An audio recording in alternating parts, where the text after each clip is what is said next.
Hi, I'm Leighton. I'm a CEO, and I give Affinity Designer 4 out of 5 stars. For more reviews, click below.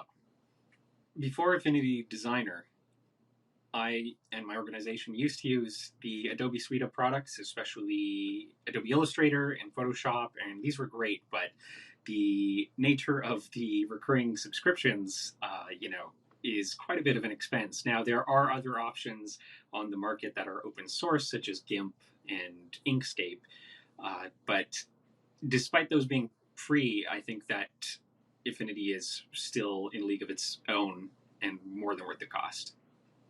I chose Affinity Designer because it finally gets my business away from the subscription model that so much other software has, but it's also designed to be intuitive to those who are familiar with other more industry standard products like Illustrator and Photoshop, meaning that it's really easy to onboard people with and to get them going without them having to learn a whole new set of tools.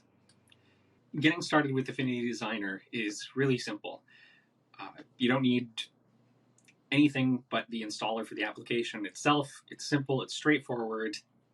You start it up and you're ready to go. There are some differences from the other industry standard programs, but the interface is remarkably similar. And while not all features are present that you might find in other packages, such as the more advanced features of programs like Adobe Illustrator and Adobe Photoshop, most of them are there. And Affinity is doing a great job of adding new features all the time.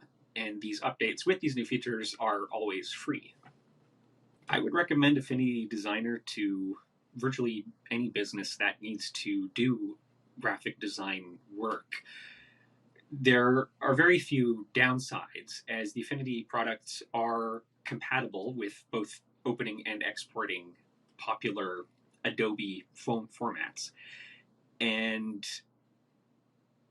unless you have a very niche use or need one of the very specific advanced features that are in a product like Photoshop, it's unlikely that you're going to benefit from the extra cost of the Adobe and other competing products. Almost everything that you could need is in Affinity Designer already.